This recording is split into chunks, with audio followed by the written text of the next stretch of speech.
Good morning, class. Before we start, let's have a short prayer. So, let's bow our head and pray.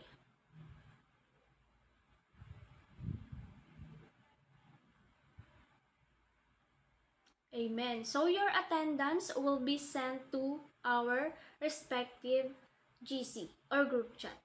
So, now, before we proceed to our next lesson, let's have a short review. So, class, do you still remember the last topic that we tackled? If yes, what was our topic all about? Yes? Okay, very good. So, the topic was the statement of vision, mission, and values. Now, what is vision? Yes? Okay, very good. So, when we say vision, it is a description or the forward-looking statement that describes what the business aims to achieve once the problem is resolved. So, how about the mission? Yes?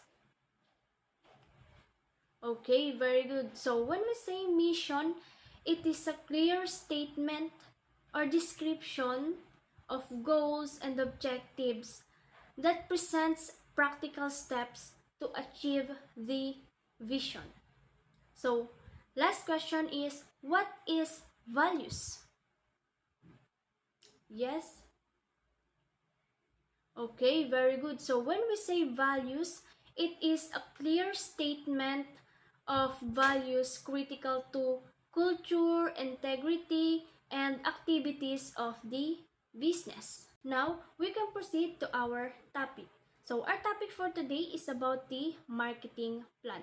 When we say marketing plan, it is a crucial for business to drive growth, attract customers, and achieve competitive edge in the market. So, in marketing plan, we have the research and analysis. When we say research and analysis, it is the description of target market, the market size, competition, market share, and also the market trends. Okay, so the first one, when we say target market, it is refers to a group of persons who use and patronize the product or services that specifically fit their needs or wants. Like for example, let's say your product is new skincare product.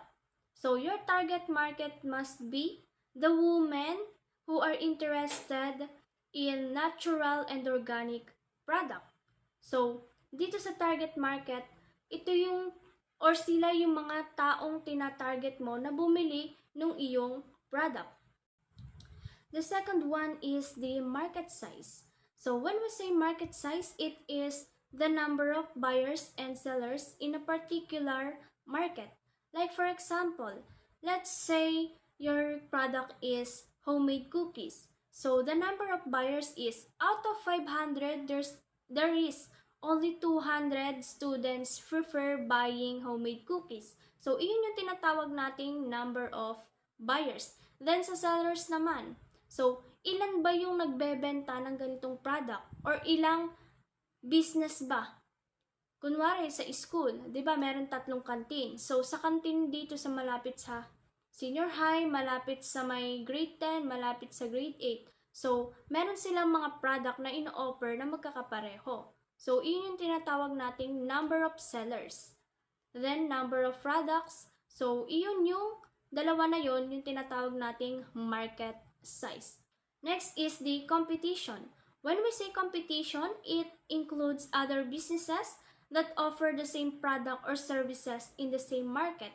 Like for example, sa katabi mong business, kapareho mo siya ng product. So, ganun din yung ino-offer niya sa customer. So, iyon yung tinatawag nating competition. Kumbaga, meron kang kakompetensya doon sa product na in-offer mo.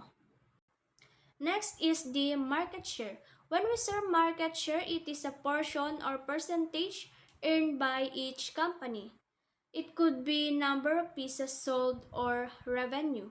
Like for example, let's say meron tayong tatlong shop. Shop ng candy. Shop A, Shop B, and Shop C. So sa tatlong shop na yon, merong isang maraming nabenta. Let's say yung Shop A, nakabenta siya na out of 100%, nakabenta siya ng 50%. Or kaya naman sa number of pieces, sabihin na natin in 500 pieces, naka 250 pieces siyang benta. So, yung remaining na percentage at saka yung pieces is dun na yun sa Shop A and Shop B. So, pwedeng mas malaki yung isa or pwede namang maliit yung isa. So, basta ang pinakamalaki is yung tinatawag natin yung Shop A. So, iyon yung tinatawag nating market share. Last is the market trends. When we say market trends, it is refers to what new goods or services offer in the market that are saleable. So, dito is masasabi natin na yung product mo ba is naayon sa kung ano yung gusto ng tao or ng customer sa panahon na to?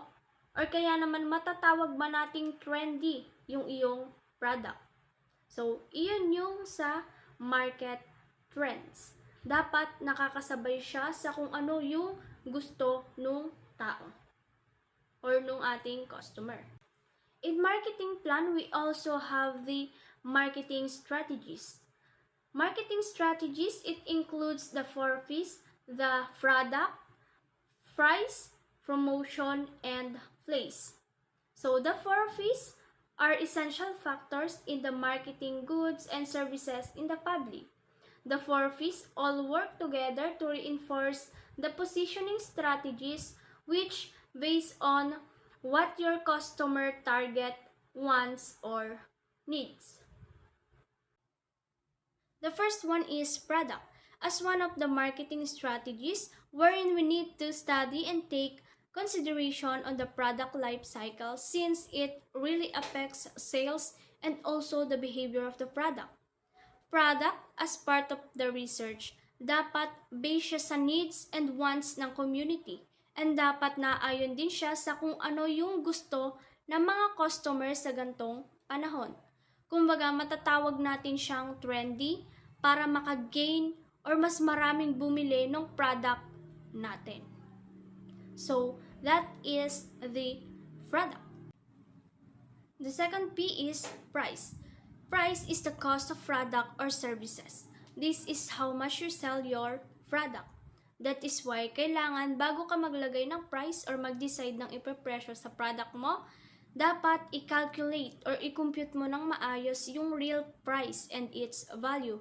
At saka, mahalaga din na i-check mo kung magkano na binibenta ng iyong kakompetensya sa negosyo yung kanilang product para magkaroon ka ng idea kung tama ba yung price na binilagay mo, mataas ba, ganon, ganyan. And also, dapat i-consider mo din na in specific time like holidays, like Christmas, New Year's, magbigay ka ng discount sa customer para mas maraming bumili ng iyong product. The third P is promotion, as one of the marketing mixes that captures the interest of the consumers. This is how you tell people about your product and convince them to buy it. Kumbaga dito dapat effective way ng pagpropromote kasi nakasalalay dito yung sales ng inyong product. But sa pagpili ng paraan, sa pagpropromote, dapat you think first kung magkanong pera ba yung magagastos mo and dapat based lang siya sa resources na meron yung business mo. Kumbaga, hindi ka lang promote ng promote. Basta, kailangan mo muna pag-isipan ng mabuti kung ano yung way ng pagpropromote para maging successful or mabenta yung iyong product. The last P is place. Strategic place and location of the business is much advantage to acquire more buyers and more sales. Ito yung kung saan located yung business mo, saan mabibili yung product, saan ba ito matatagpuan. Yung place dapat convenient and madaling makita ng customer. Kasi kapag mahirap makita, minsan kahit na malapit na yung customer, kapag hindi nila makita yung lugar, is aalis na agad sila. So nagiging dahilan para hindi na sila bumili nung iyong product.